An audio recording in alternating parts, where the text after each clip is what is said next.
Hello, YouTube. Loquacious here, playing for you a Indifferent Wonder of an Edible Place. It's supposed to be a philosophy-based game, um, based in India. Attention is invited to the announcement of Pradhan Mantri Build Eater Employment Guarantee Scheme (PMB), which provides a number of legal entitlements to workers engaged in the act of consuming built heritage sites under government directive. This program, implemented under the guidance of the Ministry of Entangled Histories and the Ministry of Labor and Employment, will provide great relief to the jobless youth of our country and will aid in the necessary removal of all entangled and dubious history that has long prevented our nation from achieving its glorious destiny. The scheme applies to every adult member who can produce a municipal issue job card and ration allotment certificate of any Mamlatar office in Matsyapur, Zia, no later than the 11th of December of this year. Application form for the post of building eater. And so obviously these are the controls. Right mouse click, do not eat. Right mouse hold, use scope to find edible blocks. Okay. So we got this, the control scheme taken care of. Wow. Crumbling is not an instance act, a fundamental pause. Dilapidation's processes are organized decays. Emily Dickinson. The Indifferent Wonder of an Edible Place by Studio Oleomingus. Hopefully I said that right. Dear brother, it is a somnambulant dawn. I have no idea what I just said there. A cold awakening of day into night, of color into grief, and of memory into sorrow. And I write to you, my brother, to beg for your forgiveness, for I have become a building eater today. Oh no. I'm going to eat a building. Because that makes a lot of sense. Ah, epileptic warning. Yes, I eat buildings.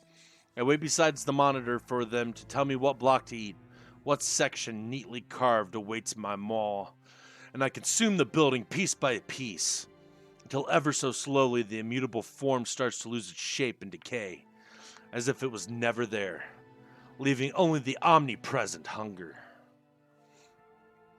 So I'm supposed to eat block 479.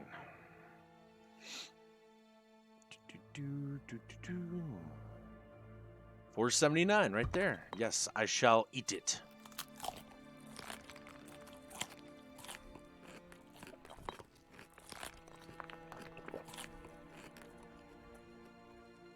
Little ASMR there. The town is no more. They ate the walls of the courthouse. They ate the fort atop the hill. They ate our mosque and our roadside shrines. They ate the hospital and the old bazaar, the copper domes of the lantern factory. They ate the monastery and the jail. They ate all the secret chambers and all the nooks. They ate every corner, and we fled.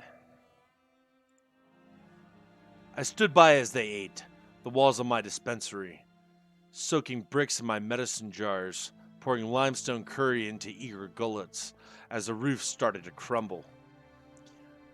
I took my unguents and pills and my decoctions, the chemicals of my livelihood, the grain of my trade, before they could eat it all, and I threw them into the river. But I kept the old brass locks tied to the blue wooden door that now stands secure and solitary, devoid of the room it once enclosed. Let's go see where I'm supposed to be. Oof. 692. All right. 692. Yes.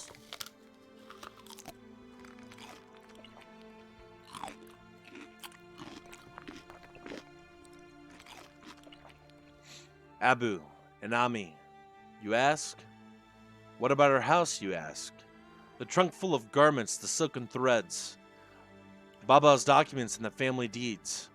What about the neem tree in the courtyard? Surely that is still there. What about the old Fiat in the shed?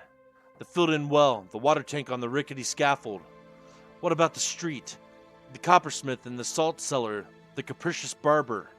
What happened to the Golden Lighthouse, the Palace of Parrots, the Alabaster Courtroom? Surely there remains some imprint of a town more substantial than mere memory. Some of it has survived. A basement without a home.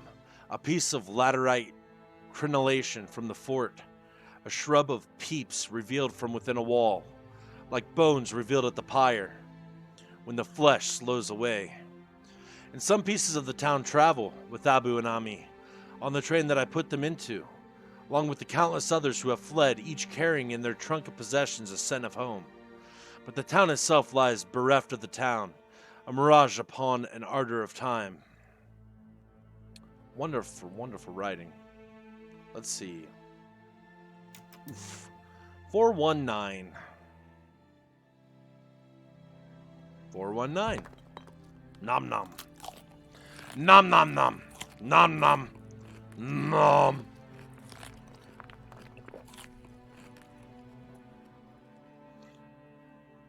A dust of chili powder, a pinch of pepper and salt, a gulp of sodden debris, a hash of brick and sand,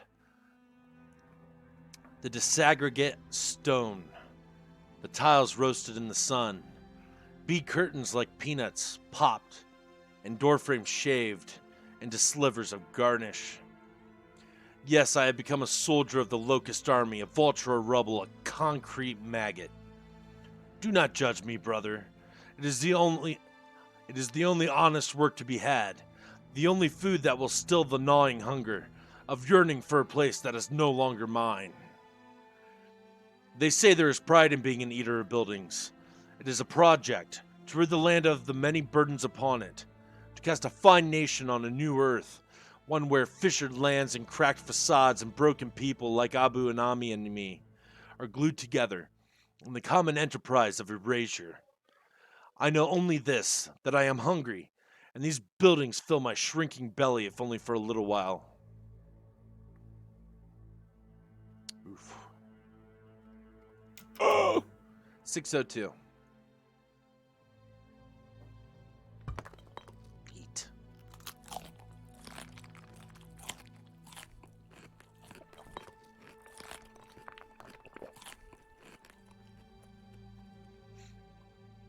I'm stationed at the far edge of the town. Remember the hill? I'm eating a tower on the other side. There is no noise to this process, just the sound of my jaws crushing the debris of mortar and lime and stone and wood, made pliant by boring of time. Devastation, you see, occurs in its own peculiar silence. 865.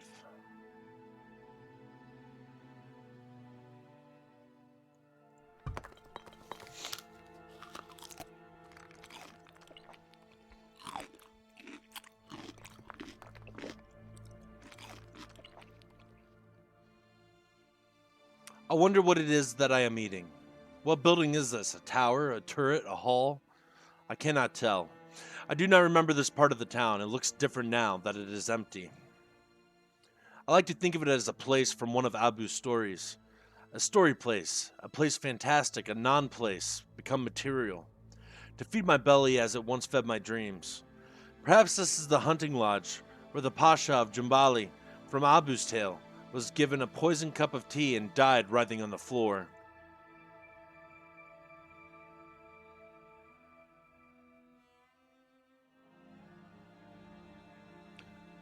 Beautiful artwork.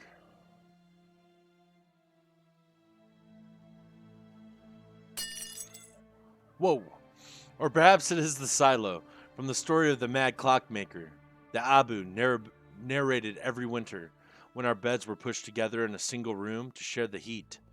And when sleep eluded our gathered clan, Abu would jump and mime the story of alarm clocks that, like overripe grapes, burst in clangor.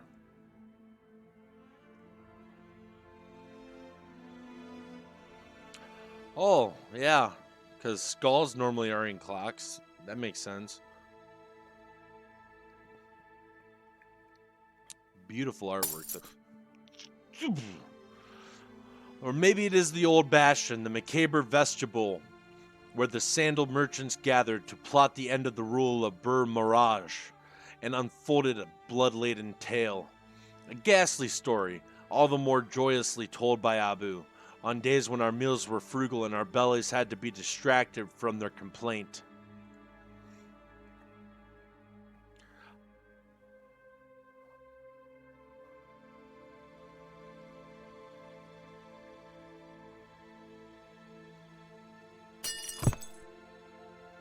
I dream, excuse me. I dream of these fantastical places of rooms from stories long remembered as I eat this tower, because I know not, brother, what I eat. Each block I consume is a prelude to the next. Each piece of stone, each fragment of wood or marble, each pane of glass is but a morsel in time, and I become the void that is the future. I am only glad that I am not eating somebody's home. A camera, a bed, a cupboard, a wall imprinted by warm hands, a floor indented by age. I'm glad that my building is faceless, that it is just a tower, a turret of little import. I'm glad I do not eat the mihrab of a mosque, or the lintel of a door lovingly decorated with leaves.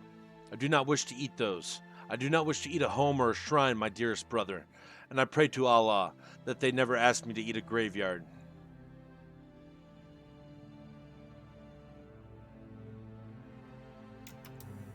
$614.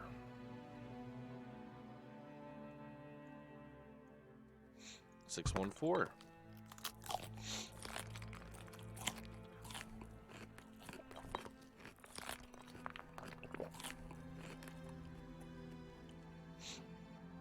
Because with each grain of sand I swallow, I still wonder, who ate your gravestone? Who ate this small pillar of veined rock on which I carved your name? How could they have eaten it? Was it a kafir or a devout? Was it someone so hungry they never saw that it was a gravestone? Your gravestone? Or did they perhaps relish it, delight in eating your grave, your final bed? Perhaps that is why I eat buildings, my dear brother. Perhaps one day I will be asked to eat a gravestone, and then I will know if I am hungry enough to eat it, and then my condemnation will be complete, and I shall lose all hope of ever reaching you. And then perhaps, secure in the knowledge of the gulf that separates us, I shall find peace again.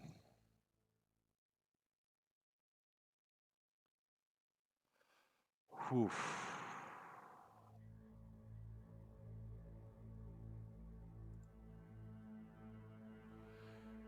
And so that was something else. Something that touched me way deeper than I thought it ever could, to be honest. As a few years back, I lost my own little brother, and in a house fire. And it took a lot out of me. So now this has touched me in a way that I never thought it could when I first checked it out. And I just want to say thank you to the creators for making something and putting it out there free of charge. It has more of an impact than what you guys could probably even ever know. Thank you for this. And once again, this is Loquacious. Until the next video, have a great day. Bye-bye.